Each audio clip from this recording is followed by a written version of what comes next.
ನನ್ನ ಕಲ್ಪನಾ ಲೋಕ ಯೂಟ್ಯೂಬ್ ಚಾನಲ್ಗೆ ನಿಮಗೆಲ್ಲ ಆತ್ಮೀಯ ಸ್ವಾಗತ. ಕತೆ ಶುರು ಮಾಡೋಕ್ಕೂ ಮೊದಲು ಯಾರೆಲ್ಲ ಇನ್ನೂ ಈ ಚಾನಲ್ಗೆ ಸಬ್ಸ್ಕ್ರೈಬ್ ಆಗಿಲ್ವೋ ಅವರು ದಯವಿಟ್ಟು ಸಬ್ಸ್ಕ್ರೈಬ್ ಆಗಿ. ಕತೆ ಚೆನ್ನಾಗಿದೆ, ಇಷ್ಟ ಆಗ್ತಾ ಇದೆ ಎಂದಾದರೆ ಪ್ಲೀಸ್ ಸಪೋರ್ಟ್ ಮಾಡಿ. ಜಯಪ್ರಕಾಶ್ ಅವರ ರೂಮನ್ನು ಪ್ರವೇಶ ಮಾಡಿದ ಸಿರಿಗೆ ಸಿಗರೇಟಿನ ಸ್ಮೆಲ್ ಮೂಗಿಗೆ ಬಡಿತ ಕೂಡಲೇ ಹೊಟ್ಟೆ ತೊಳೆಸಿದಂತಾಗಿ ಮೂಗು ಮುಚ್ಚಿಕೊಂಡಳು. ಅವರು ಸತ್ತಾಗಿನಿಂದ ಕಿಟಕಿ ಬಾಗಿಲು ತೆಗೆಯದಿದ್ದ ಕಾರಣ, ಹೊರಗೆಲ್ಲೂ ಗಾಳಿ ಹೋಗದಿದ್ದ ಕಾರಣ ಸಿಗರೇಟಿನ ಸ್ಮೆಲ್ ರೂಮಿನ ತುಂಬ ಹರಡಿಕೊಂಡಿತ್ತು. ನಂತರ ಸೂಕ್ಷ್ಮವಾಗಿ ರೂಮನ್ನು ಪರಿಶೀಲಿಸಿದ ಸಿರಿಗೆ 2 ಬೇರೆ ಬೇರೆ ಬ್ರ್ಯಾಂಡಿನ ಸಿಗರೇಟಿನ ತುಂಡುಗಳು ಸಿಕ್ಕ ನಂತರ ಅಂದಿನ ರಾತ್ರಿ ಯಾರೋ 2 ವ್ಯಕ್ತಿಗಳು ಇಲ್ಲಿಗೆ ಬಂದಿದ್ದಾರೆ ಎನ್ನುವುದನ್ನು ಊಹಿಸಿದಳು. ಸಾಮಾನ್ಯವಾಗಿ ಒಬ್ಬ ವ್ಯಕ್ತಿ 2 ಬೇರೆ ಬೇರೆ ಬ್ರ್ಯಾಂಡಿನ ಸಿಗರೇಟನ್ನು ಸೇದುವ ಸಾಧ್ಯತೆ ತೀರಾ ಕಡಿಮೆ ಇದ್ದ ಕಾರಣ 2 ವ್ಯಕ್ತಿಗಳು ಬಂದಿರಬಹುದು ಎಂದು ಊಹಿಸಿದಳು. ಹಿಂದೆಯೇ ಇಷ್ಟು ಚಿಕ್ಕ ವಿಷಯ ನನ್ನಂತಹ ಸಾಮಾನ್ಯಳಿಗೆ ಗೊತ್ತಾಗುವಾಗ ಯಾಕೆ ಪೊಲೀಸರ ಗಮನಕ್ಕೆ ಬರಲಿಲ್ಲ ಎಂದುಕೊಂಡಳು. ನಂತರ ಮತ್ತೊಂದಷ್ಟು ಗಂಟೆಗಳು ರೂಮಿನ ತುಂಬ ಓಡಾಡಿ ಹುಡುಕಿದವಳಿಗೆ ಬೇರೆ ಯಾವ ಕ್ಲೂನೂ ಸಿಗಲಿಲ್ಲ. ನಂತರ ಆ ರೂಮಿನಲ್ಲಿಯೇ ತನ್ನ ಅಪ್ಪ ಮಲಗುತ್ತಿದ್ದ ಮಂಚದ ಮೇಲೆಯೇ ಮುದುಡಿ ಪುಟ್ಟ ಮಗುವಂತೆ ಮಲಗಿದವಳ ಕಣ್ಣುಗಳಿಂದ ನೀರಿಡಿಯುತ್ತಿತ್ತು. ತನ್ನ ಅಪ್ಪನನ್ನು ತುಂಬಾ ಮಿಸ್ ಮಾಡಿಕೊಳ್ಳುತ್ತಿದ್ದಳು ಹುಡುಗಿ. ನನಗೆ ಅಂತ ಇದ್ದ ಒಂದೇ ಒಂದು ಜೀವವನ್ನು ಕಿತ್ತುಕೊಂಡ ಪಾಪಿಗಳನ್ನು ನಾನು ಸುಮ್ಮನೆ ಬಿಡಲ್ಲ. ಅವರು ಯಾರೇ ಆಗಿದ್ದರೂ ಸರಿ, ಅವರಿಗೆ ಶಿಕ್ಷೆ ಕೊಡಿಸದೆ ಸುಮ್ಮನೆ ಬಿಡಲ್ಲ ನಾನು. ಈ ಹುಡುಕಾಟದಲ್ಲಿ ನನ್ನ ಪ್ರಾಣವೇ ಹೋದರೂ ಸರಿ, ಅವರನ್ನು ಹುಡುಕುತ್ತೀನಿ ಎಂದು ಕಣ್ಣೀರು ಸುರಿಸುತ್ತಲೇ ತನ್ನಲ್ಲೇ ತಾನು ಶಪಥ ಮಾಡಿಕೊಂಡಳು. ತನ್ನ ಅಪ್ಪನ ಯೋಚನೆಯಲ್ಲಿಯೇ ಮಲಗಿದವಳಿಗೆ ಅದು ಯಾವಾಗ ನಿದ್ದೆ ಬಂದಿತ್ತೋ ತಿಳಿಯಲಿಲ್ಲ. ಬೆಳಗ್ಗೆ ಎದ್ದ ಕೂಡಲೇ ಮನೆ ಕೆಲಸದವರಾದ ಕಮಲಮ್ಮ ಹಾಗೂ ವಾಚ್ಮ್ಯಾನ್ ಆದ ಕುಮಾರ್ ಇಬ್ಬರಿಗೂ ಫೋನ್ ಮಾಡಿ ಬರಲು ಹೇಳಿದಳು. ಅವರಿಬ್ಬರಿಂದ ಏನಾದರೂ ವಿಷಯ ಗೊತ್ತಾಗಬಹುದಾ ಎಂದು ತಿಳಿದುಕೊಳ್ಳುವ ಸಲುವಾಗಿ. ನಂತರ ತನ್ನ ಈ ಹುಡುಕಾಟಕ್ಕೆ ತನ್ನ ಗೆಳೆಯ ಸುದೀಪ್ನ ಸಹಾಯ ತೆಗೆದುಕೊಳ್ಳೋಣ ಎಂದುಕೊಂಡವಳು ಸುದಿಗೆ ಕಾಲ್ ಮಾಡಿದಳು. ಅತ್ತ ಕಡೆ ಕಾಲ್ ರಿಸೀವ್ ಮಾಡಿದ ಸುದಿ, ಓ ಏನು ಮಿಸಸ್ ಸಾಮ್ರಾಟ್ ವಸಿಷ್ಠ ಅವರು ನನ್ನನ್ನು ನೆನಪಿಸಿಕೊಂಡು ಕಾಲ್ ಮಾಡಿಬಿಟ್ಟಿದ್ದಾರೆ ಎಂದು ವ್ಯಂಗ್ಯವಾಗಿ ಹೇಳಿದ. ಅಂದು ಸಿರಿಯ ಕತ್ತಿನಲ್ಲಿ ತಾಳಿ ಇದ್ದದ್ದು ಸಾಮ್ರಾಟ್ ಹಾಗೂ ವಸುಂಧರಾ ಅವರು.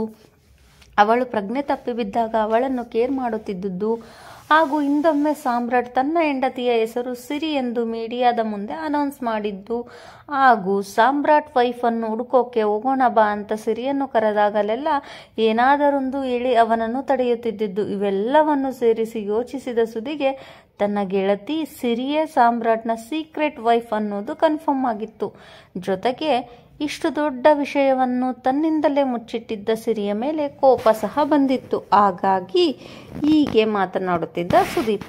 ಅದು ಸುದಿ ನಿನಗೆ ಹೇಗೆ ಎಂದು ಬಿಡಿ ಬಿಡಿಯಾಗಿ ಕೇಳಿದವಳ ಧ್ವನಿಯಲ್ಲಿ ಗಾಬರಿಯ ಜೊತೆಗೆ ಪಶ್ಚಾತ್ತಾಪವೂ ಸಹ ಇತ್ತು. ಆದರೆ ಅವಳ ಮಾತಿಗೆ ಉತ್ತರ ಕೊಡದ ಸುದಿ, ಅಲ್ಲ ಸಿರಿ, ನಾನೆಂತ ಸ್ಟುಪಿಡ್ ನೋಡು, ಸಾಮ್ರಾಟ್ ವೈಫ್ನ ಪಕ್ಕದಲ್ಲೇ ಇಟ್ಟುಕೊಂಡು ಅವಳನ್ನು ಹುಡುಕೋಕೆ ಅವಳನ್ನೇ ಕರೆದುಕೊಂಡು ಹೋಗಿ ಕೊನೆಗೆ ಹೇಗೆ ಹುಡುಕೋದು ಅಂತ ಅವಳ ಹತ್ತಿರನೇ ಐಡಿಯಾ ಕೇಳುತ್ತಿದ್ದೆ ಎಂದು ತನ್ನನ್ನು ತಾನೇ ವ್ಯಂಗ್ಯ ಮಾಡಿಕೊಂಡು ನಕ್ಕನು. ಆಗ ಸುದಿ, ಪ್ಲೀಸ್ ಹಾಗೆಲ್ಲ ಮಾತಾಡಬೇಡ, ನಿನಗೆ ವಿಷಯ ಹೇಳದಿದ್ದದ್ದು ನನ್ನದೇ ತಪ್ಪು, ಬಟ್ ಅದಕ್ಕೂ ಒಂದು ರೀಸನ್ ಇತ್ತು. ನೀನು ನಮ್ಮ ಮನೆಗೆ ಬಾ, ನಾನು ಎಲ್ಲವನ್ನೂ ನಿನಗೆ ಕ್ಲಿಯರಾಗಿ ಎಕ್ಸ್ಪ್ಲೇನ್ ಮಾಡುತ್ತೀನಿ ಎಂದಳು ಅವನನ್ನು ಕನ್ವಿನ್ಸ್ ಮಾಡುವ ಹಾಗೆ. ಏನು ಬೇಕಾಗಿಲ್ಲ, ನಾನೆಲ್ಲಿಗೂ ಬರಲ್ಲ. ಅಷ್ಟಕ್ಕೂ ನಮ್ಮಂಥ ಆರ್ಡಿನರಿ ಜನಗಳನ್ನು ಎಲ್ಲಿ ನಿಮ್ಮ ಮನೆಯೊಳಗೆ ಬಿಡುತ್ತಾರೆ ಎಂದನು. ಅವಳ ಮನೆ ಎಂದಿದ್ದನ್ನು ಕೇಳಿ ಸಾಮ್ರಾಟ್ ಮನೆಗೆ ಕರೆಯುತ್ತಿರಬೇಕು ಎಂದು. ಸುದಿ, ಈಗ ನಾನು ನನ್ನ ಅಪ್ಪನ ಮನೆಯಲ್ಲಿ ಇದ್ದೀನಿ. ನಿನ್ನ ಜೊತೆ ನನ್ನ ಅಪ್ಪನ ಸಾವಿನ ಬಗ್ಗೆ ಕೆಲವು ಇಂಪಾರ್ಟೆಂಟ್ ವಿಷಯನ ಡಿಸ್ಕಸ್ ಮಾಡಬೇಕು, ಪ್ಲೀಸ್ ಬಾ ಎಂದಳು.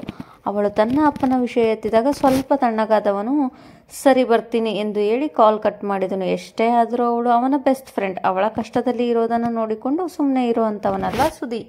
ಸಿರಿ ಕಮಲಮ್ಮ ಹಾಗೂ ಕುಮಾರ್ಗೆ ಕಾಲ್ ಮಾಡಿ ಬರಲು ಹೇಳಿದ್ದರಿಂದ ಅಲ್ಲಿಗೆ ಬಂದಿದ್ದರು. ಇಬ್ಬರನ್ನು ಮಾತನಾಡಿಸಿದ ಬಳಿಕ ತನ್ನ ಪ್ರಶ್ನೆಗಳನ್ನು ಶುರು ಮಾಡಿದಳು. ಕುಮಾರಣ್ಣ, ನೀವೇಳಿ, ಅಪ್ಪ ಸತ್ತಿದ್ದ ರಾತ್ರಿ ಯಾರಾದರೂ ಮನೆಗೆ ಬಂದಿದ್ರಾ ಅಥವಾ ಅನುಮಾನ ಬರುವಂತೆ ಮನೆಯ ಸುತ್ತಮುತ್ತ ಓಡಾಡುತ್ತಿದ್ರಾ ಕೇಳಿದಳು ವಾಚ್ಮನ್ ಕುಮಾರ್ ಹತ್ರ. ಇಲ್ಲ ಸಿರಿ, ಅವತ್ತು ರಾತ್ರಿ ಯಾರೂ ಮನೆಗೆ ಬಂದಿಲ್ಲ, ಹಾಗೆ ಅನುಮಾನ ಬರೋ ಅಂಥವರು ಯಾರೂ ನನ್ನ ಕಣ್ಣಿಗೆ ಬೀಳಲಿಲ್ಲ ಎಂದರು ಸ್ವಲ್ಪ ತೊದಲುತ್ತಾ ಹಾಗೂ ಅವಳ ದೃಷ್ಟಿ ತಪ್ಪಿಸುತ್ತಾ. ಅದನ್ನು ಗಮನಿಸಿದ ಸಿರಿ, ಅಣ್ಣ ದಯವಿಟ್ಟು ಸುಳ್ಳು ಹೇಳಬೇಡಿ, ನಿಮಗೆ ಏನು ಗೊತ್ತಿದೆಯೋ ಅದನ್ನು ಯಾವುದೇ ಮುಚ್ಚುಮರೆ ಇಲ್ಲದೆ ನೇರವಾಗಿ ಹೇಳಿ. ನೀವು ಕೊಡೋ ಒಂದೊಂದು ಮಾಹಿತಿನೂ ಅಪ್ಪನನ್ನು ಕೊಂದವರ ಬಳಿಗೆ ಕರೆದುಕೊಂಡು ಹೋಗುತ್ತೆ ಎಂದಳು ನೋವಿನಲ್ಲಿ. ಆಗ ಸಿರಿ, ಅದು ಅವತ್ತು ಯಜಮಾನ್ರು ಸತ್ತ ದಿನ ನಾನು ನನ್ನ ಹೆಂಡತಿ ಜೊತೆ ಜಗಳ ಮಾಡಿಕೊಂಡು ಜಾಸ್ತಿ ಕುಡಿದು ಬಿಟ್ಟಿದ್ದೆ. ಹಾಗಾಗಿ ಅವತ್ತು ಕುಳಿತ ಜಾಗದಲ್ಲಿಯೇ ನಿದ್ದೆ ಮಾಡಿಬಿಟ್ಟಿದ್ದೆ. ನನಗೆ ಪೂರ್ತಿ ಎಚ್ಚರ ಆಗಿದ್ದಾಗ ಬೆಳಗ್ಗೆ. ಅಲ್ಲಿಯವರೆಗೆ ರಾತ್ರಿ ಯಾರು ಮನೆಗೆ ಬಂದರು ಹೋದರು ಅನ್ನೋದು ನನಗೆ ಗೊತ್ತಾಗಲಿಲ್ಲ. ನನ್ನನ್ನು ದಯವಿಟ್ಟು ಕ್ಷಮಿಸಿ ಬಿಡಮ್ಮ ಎಂದರು ಪಶ್ಚಾತ್ತಾಪದಿಂದ. ಆಗ, ತಪ್ಪಲ್ವಾ ಕುಮಾರಣ್ಣ, ಇದು ತೆಗೆದುಕೊಳ್ಳುವ ಸಂಬಳಕ್ಕೆ ನಿಯತ್ತಾಗಿ ಇರಬೇಕಾದದ್ದು ನಿಮ್ಮ ಕರ್ತವ್ಯ ಆಗಿತ್ತು ಅಲ್ವಾ? ಅವತ್ತೊಂದಿನ ನೀವು ನಿಮ್ಮ ಡ್ಯೂಟಿನ ಸರಿಯಾಗಿ ಮಾಡಿದ್ದಿದ್ದರೆ ಇಂದು ನನ್ನ ಅಪ್ಪ ಜೀವಂತವಾಗಿ ಇರುತ್ತಿದ್ದರು ಅನಿಸುತ್ತೆ ಎಂದು ಕಣ್ಣು ತುಂಬಿಕೊಂಡು ಹೇಳಿದವಳ ಮಾತಿಗೆ ಅವಳ ಕೈ ಹಿಡಿದುಕೊಂಡವರು, ನನ್ನಿಂದ ದೊಡ್ಡ ತಪ್ಪಾಗಿದೆ, ನನ್ನ ಕ್ಷಮಿಸಿ ಬಿಡಮ್ಮ ಸಿರಿ. ನನ್ನ ಒಂದು ನಿರ್ಲಕ್ಷ್ಯ ಇಷ್ಟು ದೊಡ್ಡ ಅನಾಹುತಕ್ಕೆ ಕಾರಣವಾಗಬಹುದು ಅಂತ ನನಗೆ ಗೊತ್ತಿರಲಿಲ್ಲ ಎಂದು ಕಣ್ಣೀರು ಹಾಕಿದರು. ಅಳ್ಬೇಡಿ ಅಣ್ಣ, ವಿಧಿ ಲಿಖಿತ ಹೀಗೆ ಇತ್ತು ಅಂತಾದರೆ ಯಾರಿಂದ ತಾನೇ ತಪ್ಪಿಸೋಕೆ ಆಗುತ್ತೆ? ಹೋಗ್ಲಿ ಬಿಡಿ ಎಂದವಳು. ನಂತರ ತನ್ನ ಪರ್ಸಿನಿಂದ ಸ್ವಲ್ಪ ಹಣ ತೆಗೆದು ಅವರ ಮುಂದೆ ಹಿಡಿದವಳು. ತಗೊಳ್ಳಿ ಅಣ್ಣ, ಈ ತಿಂಗಳ ಸಂಬಳ. ಇವತ್ತೇ ಈ ಮನೆಯಲ್ಲಿ ಕೊನೆ ದಿನ ನಿಮ್ಮದು. ಮುಂದಿನ ಜೀವನಕ್ಕೆ ಬೇರೆ ಯಾವುದಾದರೂ ಕೆಲಸ ಹುಡುಕಿಕೊಳ್ಳಿ ಎಂದು ಹೇಳಿದವಳನ್ನು ನೋಡಿ ಭಾವುಕರಾದರು ಕುಮಾರ್. ಸಿರಿ, ನಿಂದೆಷ್ಟು ಒಳ್ಳೆ ಮನಸ್ಸಮ್ಮ. ನನ್ನಿಂದ ಅಷ್ಟೆಲ್ಲ ಆಗಿದ್ದರೂ ಸಂಬಳ ಕೊಡ್ತಾ ಇದ್ದೀಯಲ್ಲ, ಇದಕ್ಕೆ ಏನು ಹೇಳೋದು?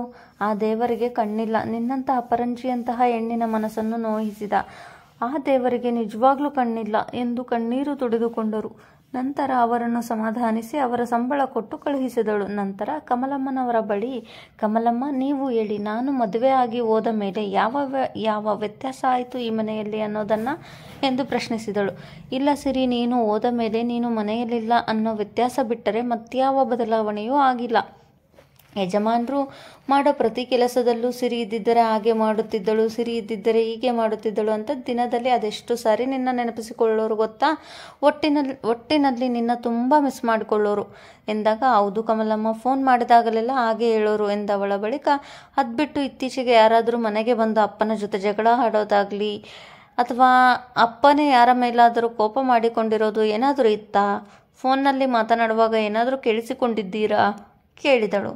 ಇಲ್ಲ ಸಿರಿ, ಮನೆಗೆ ಬಂದು ಯಾರೂ ಜಗಳ ಮಾಡಿಲ್ಲ. ಹಾಗೆ ಯಜಮಾನರು ಫೋನ್ನಲ್ಲೂ ಯಾರ ಜೊತೆನೂ ಕೂಗಾಡೋದನ್ನು ನಾನು ಕೇಳಿಸ್ಕೊಂಡಿಲ್ಲ ಎಂದಾಗ ಸಿರಿಗೆ ಸ್ವಲ್ಪ ಬೇಸರವಾಯಿತು. ಯಾವ ವಿಷಯನೂ ಗೊತ್ತಾಗುತ್ತಿಲ್ಲವಲ್ಲ ಎಂದು. ನಂತರ, ಅಪ್ಪನ ಆರೋಗ್ಯದಲ್ಲಿ ಏನಾದರೂ ವ್ಯತ್ಯಾಸ ಆಗಿರುವುದು ನಿಮ್ಮ ಗಮನಕ್ಕೆ ಬಂದಿದೆಯಾ ಕಮಲಮ್ಮ ಕೇಳಿದಳು. ತನ್ನ ಅಪ್ಪನಿಗೆ ಕ್ಯಾನ್ಸರ್ ಇತ್ತೋ ಇಲ್ಲವೋ ಎಂದು ತಿಳಿದುಕೊಳ್ಳುವ ಸಲುವಾಗಿ. ಇಲ್ಲ ಸಿರಿ, ಆ ಥರ ದೊಡ್ಡ ಸಮಸ್ಯೆ ಏನೂ ಕಾಣಲಿಲ್ಲ ನನಗೆ. ಆದರೆ ಇತ್ತೀಚೆಗೆ, ಅಂದರೆ ಸುಮಾರು 1 ತಿಂಗಳಿನ ಹಿಂದೆಯಿಂದ ಯಜಮಾನರು ಕುಡಿಯೋದನ್ನು ನಿಲ್ಲಿಸಿಬಿಟ್ಟಿದ್ದರು. ಇಷ್ಟು ವರ್ಷದಿಂದ ಕುಡಿಯುತ್ತಿದ್ದವರು ಇದ್ದಕ್ಕಿದ್ದ ಹಾಗೆ ಕುಡಿಯೋದನ್ನು ನಿಲ್ಲಿಸಿದ್ದನ್ನು ನೋಡಿ ನನಗೆ ಆಶ್ಚರ್ಯವಾಗಿತ್ತು. ಆಗ ನಾನೇ ಅದಕ್ಕೆ ಕಾರಣ ಕೇಳಿದಾಗ, ಕುಡಿಯೋದ್ರಿಂದ ಆರೋಗ್ಯ ಕೆಡುತ್ತೆ, ಇನ್ಮೇಲಿಂದ ಕುಡಿಬೇಡಿ ಅಂತ ಡಾಕ್ಟರ್ ಸ್ಟ್ರಿಕ್ಟಾಗಿ ಹೇಳಿದ್ದಾರೆ. ಅದಕ್ಕೆ ಇನ್ಮೇಲಿಂದ ಕುಡಿಬಾರ್ದು ಅಂತ ಡಿಸೈಡ್ ಮಾಡಿದ್ದೀನಿ ಅಂತ ಹೇಳ್ತಿದ್ರು ಎಂದು ತಮಗೆ ಗೊತ್ತಿದ್ದ ವಿಷಯವನ್ನು ಹೇಳಿದರು. ನಂತರ ಅವರಿಗೂ ಆ ತಿಂಗಳ ಸ್ಯಾಲರಿಯನ್ನು ಕ್ಲಿಯರ್ ಮಾಡಿ ಅವರನ್ನು ಕಳುಹಿಸಿದ ಬಳಿಕ ಯೋಚನೆಗೆ ಬಿದ್ದಳು. ಅಷ್ಟರಲ್ಲಿ ಸುದಿ ಕೂಡ ಒಳ್ಳೆಗೆ ಬಂದಿದ್ದ. ಸಿರಿಯ ಮುಂದೆ ಇದ್ದ ಸೋಫಾ ಮೇಲೆ ಕುಳಿತುಕೊಳ್ತಾ, ಯಾಕೆ ಬರೋದಕ್ಕೆ ಹೇಳಿದೆ ಎಂದು ಮುಖ ಊದಿಸಿಕೊಂಡೆ. ಅವನ ಊದಿದ ಮುಖ ನೋಡಿ ತನ್ನ ಮೇಲೆ ಇನ್ನೂ ಕೋಪ ಕಮ್ಮಿ ಆಗಿಲ್ಲ ಅನ್ನೋದು ಅರ್ಥ ಮಾಡಿಕೊಂಡ ಸುದಿ, ನಿನಗಿನ್ನೂ ನನ್ನ ಮೇಲೆ ಕೋಪ ಹೋಗಿಲ್ವಾ? ಸಾರಿ ಕಣೋ, ಕೋಪ ಮಾಡಿಕೊಳ್ಳಬೇಡ ಎಂದು ಕ್ಷಮೆ ಕೇಳಿದಳು. ನಿನ್ನ ಜೀವನದಲ್ಲಿ ನನ್ನ ಸ್ಥಾನ ಏನು ಅನ್ನೋದನ್ನು ತುಂಬ ಚೆನ್ನಾಗಿ ಅರ್ಥ ಮಾಡಿಸಿದ್ದೀಯ. ಅದಕ್ಕೆಲ್ಲ ಕೋಪ ಮಾಡಿಕೊಳ್ಳೋಕೆ ಆಗುತ್ತಾ? ಕರೆಸಿದ ವಿಷಯ ಏನು ಅನ್ನೋದನ್ನು ಮೊದಲು ಹೇಳು. ನನಗೆ ಬೇರೆ ಕೆಲಸ ಇದೆ, ನಾನು ಹೋಗಬೇಕು ಎಂದವನ ಪಕ್ಕ ಬಂದು ಕುಳಿತುಕೊಂಡ ಸಿರಿ ಅವನ ಮುಖವನ್ನು ತನ್ನ ಕಡೆ ತಿರುಗಿಸಿಕೊಂಡು, ಪ್ಲೀಸ್ ಸುದಿ, ಹಾಗೆಲ್ಲ ಮಾತಾಡಬೇಡ, ನನಗೆ ತುಂಬ ಹರ್ಟ್ ಆಗುತ್ತೆ. ನಾನು ಮದುವೆ ಆಗಿರುವ ವಿಷಯ ಯಾಕೆ ಹೇಳಲಿಲ್ಲ ಎಂದರೆ ಎಂದು ತನ್ನ ಮದುವೆ ಏಕೆ ಆಯಿತು ಅನ್ನೋದನ್ನೆಲ್ಲ ಬಿಡಿಸಿ ಹೇಳುತ್ತಾಳೆ. ಜೊತೆಗೆ ಕಾಂಟ್ರಾಕ್ಟ್ ಹಾಗೂ ಡಿವೋರ್ಸ್ ವಿಷಯವನ್ನು ಸೇರಿಸಿ. ಆದರೆ ಸಾಮ್ರಾಟ್ಗೆ ಹುಡುಗಿಯರಿಂದ ತೊಂದರೆ ಇರುವ ಒಂದು ವಿಷಯವನ್ನು ಬಿಟ್ಟು. ಅವಳು ಅಷ್ಟು ಮಾತು ಕೇಳಿದ ಸುದಿಯ ಕೋಪ ಸಾಮ್ರಾಟ್ ಮೇಲೆ ತಿರುಗಿತ್ತು. ಏನು ಹೇಳ್ತಾ ಇದ್ದೀಯ ನೀನು? ಇಷ್ಟೆಲ್ಲ ಆಯ್ತಾ? ಅಲ್ಲ, ಈ ಸಾಮ್ರಾಟ್ ಮದುವೆ ಅಂದರೆ ಏನು ಮಕ್ಕಳಾಟ ಅಂದ್ಕೊಂಡಿದ್ದಾನ? ಬೇಕು ಅಂದಾಗ ಮದುವೆ ಆಗಿ, ಬೇಡ ಅಂದಾಗ ಡಿವೋರ್ಸ್ ಕೊಡೋದಕ್ಕೆ ಅವನಿಗೆಷ್ಟು ಧೈರ್ಯ ಇದ್ದರೆ ನಿನ್ನ ಜೀವನದ ಜೊತೆ ಆಟ ಆಡ್ತಾನೆ? ಆಗಿದ್ದರೆ ನಿನ್ನ ಭಾವನೆಗಳಿಗೆ ಬೆಲೆನೇ ಇಲ್ವಾ? ತನ್ನಿಂದ ಒಂದು ಹುಡುಗಿ ಜೀವನ ಹಾಳಾಗುತ್ತಿದೆ ಅನ್ನೋ ಪಶ್ಚಾತ್ತಾಪ ಕೂಡ ಇಲ್ಲದೆ ಮೀಡಿಯಾ ಮುಂದೆ ನನ್ನ ಹೆಂಡತಿ ನನ್ನ ಕಣ್ಣಿಗೆ ಹೇಗೆ ಇದ್ದರೂ ಸುಂದರಿ, ಅವಳು ಹೃದಯವಂತಿಕೆಯಲ್ಲಿ ತನಗಿಂತ ಶ್ರೀಮಂತೆ, ಅವರಿಗೆ ಪಬ್ಲಿಸಿಟಿ ಇಷ್ಟ ಇಲ್ಲ, ಅದಕ್ಕೆ ಅವರನ್ನು ಪರಿಚಯ ಮಾಡಿಸಿಲ್ಲ ಅಂತ ಅದೆಷ್ಟು ಚೆನ್ನಾಗಿ ಜನರ ಕಣ್ಣಿಗೆ ಮಣ್ಣೆರಚುವಂತೆ ಮಾತನಾಡಿದ. ಅವತ್ತು ಪಾರ್ಟಿಯಲ್ಲೂ ಅಷ್ಟೇ ಎಲ್ಲರ ಮುಂದೆ ನಿನಗೆ ಅವಮಾನವಾಗುತ್ತಿದ್ದರೂ ನನಗೂ ಅದಕ್ಕೂ ಸಂಬಂಧನೇ ಇಲ್ಲ ಅಂತ ನಿಂತಿದ್ನಲ್ಲ. ಅವಳು ನನ್ನ ಹೆಂಡತಿ ಅನ್ನೋದು ಹೋಗ್ಲಿ, ಕೊನೆ ಪಕ್ಷ ಒಂದು ಹುಡುಗಿ ಅಂತಲೂ ನಿನ್ನ ಕಾಪಾಡಲಿಲ್ಲ ಅವನು. ಇಂಥ ಹಾರ್ಟ್ಲೆಸ್ ಮನುಷ್ಯನ ಜೊತೆ ಅದು ಹೇಗಿದೆಯಾ ನೀನು ಎಂದು ಕೋಪದಲ್ಲಿ ಅವಳನ್ನು ಪ್ರಶ್ನಿಸಿ. ಬೇಡ ಸಿರಿ, ಅಂಥ ಮನುಷ್ಯನ ಜೊತೆ ನೀನಿರೋದು ಬೇಡ. ಅಂಥ ಕಟುಕನ ಜೊತೆ ನಿನ್ನ ಒಬ್ಬಳನ್ನೇ ಬಿಡೋಕೆ ನನಗೆ ಮನಸ್ಸಿಲ್ಲ. ಇನ್ನೂ ಅವನ ಜೊತೆ ನೀನು ಇದ್ದಿದ್ದು ಸಾಕು. ಅವನ ನಿಜವಾದ ಮುಖ ಏನು ಅನ್ನೋದನ್ನು ಜನಗಳಿಗೆ ನಾನು ಪರಿಚಯ ಮಾಡಿಸಿಕೊಡ್ತೀನಿ. ಸೂಪರ್ ಸ್ಟಾರ್ ಅಂತ ಮೆರೆಸುತ್ತಿರುವ ಜನಗಳಿಗೆ ಒಂದು ಹೆಣ್ಣಿನ ವಿಷಯದಲ್ಲಿ ಅವನೆಷ್ಟು ಹಾರ್ಟ್ಲೆಸ್ ಅನ್ನೋದನ್ನು ಜನಗಳಿಗೆ ಗೊತ್ತು ಮಾಡಿಸುತ್ತೀನಿ ಎಂದು ತನ್ನ ಹಲ್ಲು ಕಡಿದು ಹೇಳಿದವನಿಗೆ ಗೆಳತಿಯ ಜೀವನ ಹಾಳಾಗಿರುವುದನ್ನು ಸಹಿಸಲು ಆಗುತ್ತಿರಲಿಲ್ಲ. ಸುದೀಪ್, ಪ್ಲೀಸ್ ಸ್ವಲ್ಪ ಸಮಾಧಾನ ಮಾಡಿಕೊ. ದುಡುಕಿ ಏನಾದರೂ ಅನಾಹುತ ಮಾಡಬೇಡ. ಇಷ್ಟು ದಿನ ಅವರನ್ನು ಸಹಿಸಿಕೊಂಡು ಇದ್ದುದು ನನ್ನ ಅಪ್ಪನಿಗೋಸ್ಕರ. ಈಗ ನನ್ನ ಅಪ್ಪ ಇಲ್ಲ ಅನ್ನೋದೇನೋ ನಿಜ, ಆದರೆ ಈಗ ತಾಯಿ ಇಲ್ಲದ ನನಗೆ ತಾಯಿಯಂತೆ ಪ್ರೀತಿ ತೋರಿದ ವಸುಂಧರಾ ಅಮ್ಮನಿಗೋಸ್ಕರ ನಾನು ಸುಮ್ಮನೆ ಇದ್ದೀನಿ. ಸಾಮ್ರಾಟ್ ನಿಂದ ನನ್ನ ಜೀವನ ಹಾಳಾಗುತ್ತಿದೆ ಅನ್ನೋದು ಗೊತ್ತಾದರೆ ಅವರು ಸಹಿಸೋದಿಲ್ಲ. ಅದೂ ಅಲ್ಲದೆ ನನಗೆ ನನ್ನ ಜೀವನದ ಬಗ್ಗೆ ಸದ್ಯಕ್ಕೆ ಯಾವ ಚಿಂತೆನೂ ಇಲ್ಲ. ಆದರೆ ಈಗ ನನಗಿರೋ ಒಂದು ಯೋಚನೆ ಅಂದರೆ ಅದು ನನ್ನ ಅಪ್ಪನ ಕೊಂದವರು ಯಾರು ಅನ್ನೋದನ್ನು ತಿಳಿದುಕೊಳ್ಳೋದೆಂದೇ ಎಂದಾಗ, ವಾಟ್, ಅಂಕಲ್ದು ಕೊಲೆನಾ, ಸೂಸೈಡ್ ಅಲ್ವಾ ಎಂದು ಶಾಕ್ನಿಂದ ಪ್ರಶ್ನೆ ಮಾಡಿದನು ಅವನು ಸಹ. ಇದು ಸೂಸೈಡ್ ಎಂದೇ ತಿಳಿದುಕೊಂಡಿದ್ದ. ಹೌದು ಸುದಿ, ಅಪ್ಪನ ಯಾರೋ ಕೊಲೆ ಮಾಡಿದ್ದಾರೆ, ಆತ್ಮಹತ್ಯೆ ಅಲ್ಲ ಅದು ಎಂದು ತಾನು ಕಂಡುಹಿಡಿದ ಕ್ಲೂಗಳನ್ನು ಹೇಳುತ್ತಾಳೆ. ಅವಳ ಮಾತು ಕೇಳಿದ ನಂತರ ಸುದೀಪ್ನ ಉಬ್ಬುಗಳು ಗಂಟಾದವು. ಅವನಿಗೂ ಅವಳು ಹೇಳಿದ್ದು ಸರಿ ಅನಿಸಿತು. ಆದರೆ ಪೋಸ್ಟ್ಮಾರ್ಟಮ್ ರಿಪೋರ್ಟ್ ಸುಳ್ಳು ಹೇಳಲು ಹೇಗೆ ಸಾಧ್ಯ ಎನ್ನುವ ಮತ್ತೊಂದು ಗೊಂದಲ ಸೃಷ್ಟಿಯಾಯಿತು. ಆಗ, ಇಲ್ಲ ಸಿರಿ, ಕಮಲಮ್ಮನ ಮಾತು ಕೇಳಿದರೆ ನನ್ನ ಪ್ರಕಾರ ನಿಮ್ಮಪ್ಪನಿಗೆ ಯಾವುದೋ ಕಾಯಿಲೆ ಇರುವುದು ನಿಜ ಅನಿಸುತ್ತೆ. ಯಾಕೆಂದರೆ ಅಷ್ಟು ವರ್ಷಗಳ ಕಾಲ ಕುಡಿಯುತ್ತಾ ಬಂದವರು ಈಗ ಏಕಾಏಕಿ ಕುಡಿತವನ್ನು ಬಿಟ್ಟು ಬಿಟ್ಟರು ಎಂದರೆ ಅದಕ್ಕೆ ಏನಾದರೂ ಒಂದು ಬಲವಾದ ಕಾರಣ ಇದ್ದೇ ಇರುತ್ತದೆ ಅಲ್ವಾ ಎಂದಾಗ, ಅದನ್ನು ಹೇಗೆ ತಿಳಿದುಕೊಳ್ಳುವುದು ಈಗ ಕೇಳಿದಳು ಸಿರಿ. ಸ್ವಲ್ಪ ಯೋಚಿಸಿದವನು, ಒಂದು ಕೆಲಸ ಮಾಡೋಣ, ಅಂಕಲ್ ರೂಮ್ನ ಪೂರ್ತಿಯಾಗಿ ಹುಡುಕಿದರೆ ಏನಾದರೂ ಒಂದು ಕ್ಲೂ ಸಿಗಬಹುದು. ಅವರ ಆರೋಗ್ಯಕ್ಕೆ ಸಂಬಂಧಪಟ್ಟ ಯಾವುದಾದರೂ ರಿಪೋರ್ಟ್ಸ್ಗಳು ಇದ್ದೇ ಇರುತ್ತದೆ ಎಂದಾಗ, ಅವನ ಮಾತಿಗೆ ಒಪ್ಪಿ ರೂಮಿನ ಕಬೋರ್ಡ್, ಡ್ರಾಯರ್, ಬೀರು ಎಲ್ಲವನ್ನು ಹುಡುಕೋಕೆ ಶುರು ಮಾಡಿದಳು. ಅವಳ ಜೊತೆಗೆ ಇವನೂ ಕೈ ಜೋಡಿಸಿದ. ಸುಮಾರು ಹೊತ್ತು ಹುಡುಕಿದರೂ ಏನೂ ಸಿಗದಿದ್ದಾಗ ಈಗೇನು ಮಾಡೋದು ಎನ್ನುವಂತೆ ಸುದೀಪ್ನ ಮುಖ ನೋಡಿದಳು. ಆಗ, ಇಲ್ಲಿ ಬಿಟ್ಟರೆ ಮತ್ತೆಲ್ಲಾದರೂ ಫೈಲ್ಸ್, ಡಾಕ್ಯುಮೆಂಟ್ಸ್ಗಳನ್ನು ಇಡುತ್ತಿದ್ದರ ಅಂಕಲ್ ಕೇಳಿದ.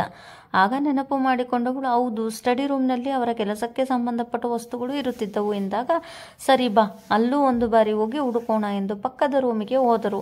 ಅಲ್ಲೂ ಕೆಲವು ನಿಮಿಷ ಹುಡುಕಿದ ನಂತರ ಒಂದು ಡ್ರಾಯರ್ ಒಳಗೆ ಹಾಸ್ಪಿಟಲ್ನ ರಿಪೋರ್ಟ್ ಇರುವ ಫೈಲ್ ಕಣ್ಣಿಗೆ ಬಿತ್ತು. ಅದನ್ನು ತೆಗೆದು ನೋಡಿದಾಗ ಜಯಪ್ರಕಾಶ್ ಅವರಿಗೆ ಕ್ಯಾನ್ಸರ್ ಇರುವುದು ಕನ್ಫರ್ಮ್ ಆಗಿತ್ತು.